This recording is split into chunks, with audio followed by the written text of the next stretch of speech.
हमारे कोर्स को स्पेशल क्या बनाता है? एक तो ये कि दूसरे जो कोर्सेज़ है उसमें क्या है कि आपको रैंडम क्वेश्चंस प्रोवाइड किए जाएँगे, जिनका कोई लिंक नहीं है, जिनका परेटो ऑप्टिमाइज़ेशन से कोई लिंक नहीं है, वो आपको दूध पिला रहे हैं, वो आपको लस्सी पिला रहे हैं। लेकिन हम आपको सीधा मक्खन खिला रहे हैं। हम आपको सिर्फ़ टॉपिक सीधा वही टॉपिक्स पढ़ा रहे हैं जो एग्ज़ाम में सीधा आते हैं, जो बार-बार रिपीट होता है, हर साल आते हैं, हर बार-बार आते हैं। ठीक है? फिर उसके बाद सेकंड रहेगा कि हम आपको सीधा एग्ज़ाम रेलेवेंट नोट्स देंगे, जैसा कि मैंने आपको ऊपर दिखाया।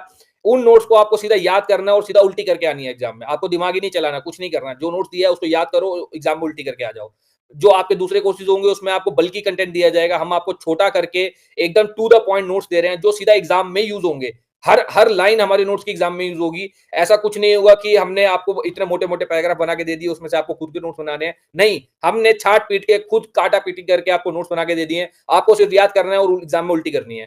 तो उसके बाद एक डिसिप्लिन मेंटेन करने के लिए हम लाइव आंसर राइटिंग सेशन करेंगे, जैसे कि हर दूसरे दिन हम कोशिश करेंगे आपका लाइव आंसर राइटिंग सेशन हो। मॉडर्न हिस्ट्री के लिए पहले हम आपको नोट्स देंगे, हम आपको बोलेंगे कि तैयारी करके आओ, जैसे कि शेड्यूल है। भई जैसे मैंने आपको बताया, भई मॉड 6 तारीख को हम आपको 4 आवर्स का सेशन दे देंगे, फिर हम बोलेंगे कि नोट्स दे देंगे, आप याद तैयारी करके आओ, फिर आपका सेशन होगा। फिर उसके बाद 7 तारीख को एक गैप होगा कि हम बोलेंगे कि अब 7 तारीख के गैप में मॉडर्न हिस्ट्री को रिवाइज़ कर लो और एंशिएंट इंडिया के ये कल्चर के नोट्स को याद कर लो और इसकी प्रैक्टिस इसको कर लो। फिर अगले दिन आके प्रैक्टिस कर लो आंसर राइटिंग की। फिर ऐसे ही 1 दिन का गैप होगा to prepare yourself for the next Pareto optimised topic live answer writing session.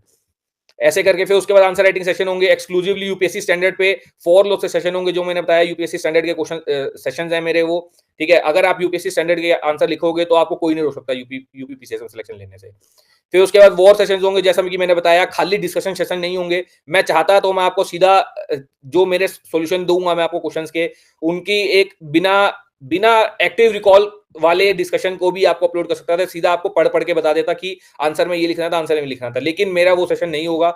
मैं आपसे आऊँगा, आपसे खुद सुचवाऊँगा और एक्टिव रिकॉल करवाऊँगा। जब आप खुद एक्टिव रिकॉल करोगे मेरे साथ, तो एक लर्निंग जो होगी, वो लर्निंग लाइफ लॉन्ग लर्निंग होगी, वो आप कभी नहीं भूलोगे। ठीक है? वन साइडेड लर्निंग अगर मैं आपको दूँगा, one way non interactive learning solution दूँगा, तो आप उस सॉल्यूशन के वीडियो को कभी देखोगे भी नहीं और ना कभी आप उसको पढ़ोगे और ना आपको वो पढ़ा हुआ कभी याद रहेगा। लेकिन अगर आप मेरे साथ आके लाइव डिस्कशन करोगे, एक्टिव रिकॉल करोगे, तो आपको हम ज़िंदगी भर के लिए याद रहेगा। फिर उसका टाइम मैनेजमेंट सेशन होगा हर पेपर के लिए, तो जो जिसमें हम आपको ये बताएँगे जीएस के पेपर 4 में जो टाइम का इश्यू आता है, जीएस पेपर 1 में क्या इश्यू आएगा, कैसे सब्जेक्ट्स कैसे क्वेश्चंस को क्लब करना है, कौन से क्वेश्चन को एक साथ अटेम्प्ट करना है, कौन से को बाद में अटेम्प्ट करना है। तो ये हमारी एक स्पेशलिटी है, जो हमारे कोर्स को बाकी के कोर्सेज़ से डिफरेंट बनाएगी, कि एक तो टारगेटेड मैनर में मक्खन खिला रहे हैं आपको, और वो मक्खन भी इतना इतना एनरिच्ड मक्खन मक्खन है, अमूल का मक्खन है वो, कि आप सीधा उसको खाया और सीधा के सीधा आपकी बॉडी बन गई।